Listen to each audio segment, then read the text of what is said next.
Delivering a 2-year or 3-year EU-funded project requires considerable project management skills, accountability and political tact. Every project is different. There is no one-size-fits-all approach, but there are a few vital factors to success. The first thing I want to talk about is the management committee of your partnership or consortium.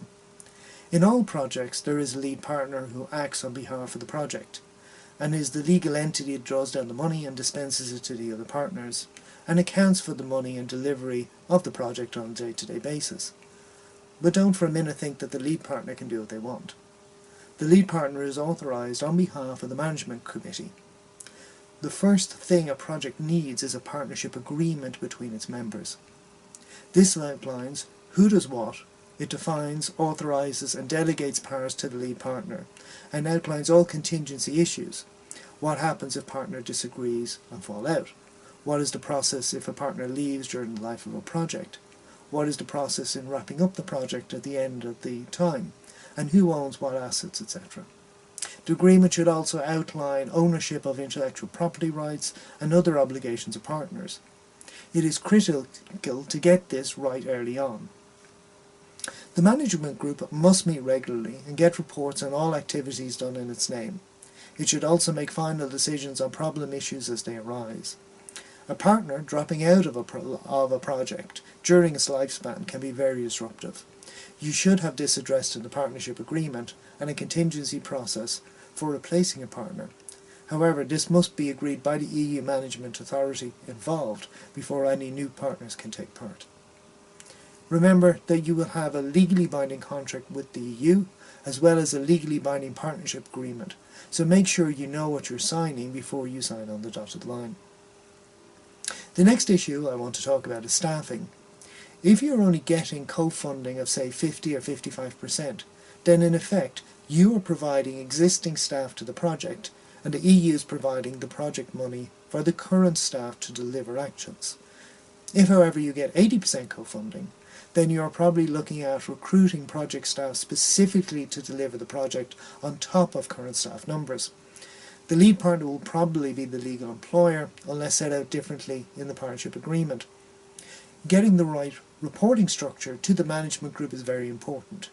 Make sure there are proper contracts of employment in place, that recruitment is done in line with EU guidelines, and that all employment laws and obligations to staff are met, and these are basic requirements.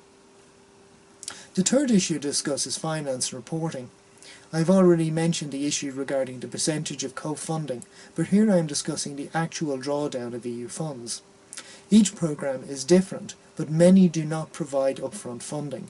Thus, you may need to carry the costs of setting up the running of the project for the first 6 months, and be able to wait another 3 or 4 months to receive your first tranche of funding. This is a major issue for many projects, and a deterrent for some to even sign the final contracts.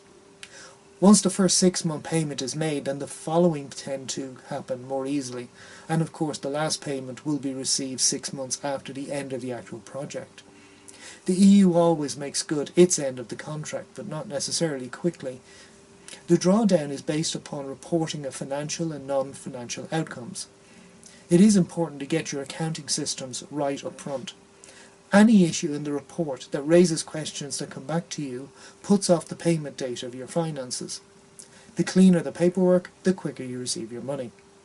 The non-financial relate to your key performance indicators and deliverable outcomes as set out in your contract, which usually comes from your initial application. Getting your non-financial outputs and indicators is just as important as the financial ones. Again, the less questions to be asked in the return, the quicker you get paid.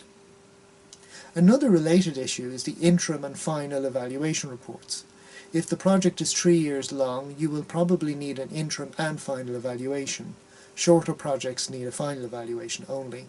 These evaluations aim to assess what happened, look at what was learned, and what can be shared as best practice with other European projects and institutions. It is possible to write these evaluations internally if you have the skills within the partnership. However, many projects would bring in a consultant or researcher to do this work. These evaluations are very important, and properly done can assist in the dissemination of best practice and knowledge of the project. A few final comments. Please make sure that all the EU and programme logos are included in all stationery, paperwork and promotions. It is a condition of the contract and is seen as bad form if you do not, as you are not acknowledging the people giving you the money. Having an initial plan is great, but remember that these are all, in the main, pilot projects. Things will change. You'll find out that some assumptions you made were wrong, and you will learn new things, which affect the future direction of the project. All this is good stuff, just remember 2 things. Record the learning for the final evaluation and get the agreement of the EU authority to changes of the plan before you do them. That being said, the EU has learned much more from the unsuspected things learned from mistakes than anything else. Pilot projects will go where they lead, and do not try to predetermine the outcome. Finally, if you're really interested in EU funding on an ongoing basis, then join a network. If your organisation is big enough, then set up an EU funding function within the organisation. This can be internal staff, outsourced to consultants or researchers, or a mixture of both. The more you're involved, the more you learn. The more contacts and potential partners you know, and you can get input even into the EU's evaluation of their own programmes. This is the point where I mentioned that my contact details will follow shortly, and if I can be of assistance, then please get in touch. The EU can provide significant amounts of funding to assist your organisation try new models, methods, or address newly arising issues. This funding can make things happen that might not happen in other circumstances, but it does require taking a serious interest in the area. Always remember that you don't have to lead a project to get involved. Initially, act as a junior partner and get involved at a slower pace. That being said, EU funding programmes are always worth exploring. Good luck.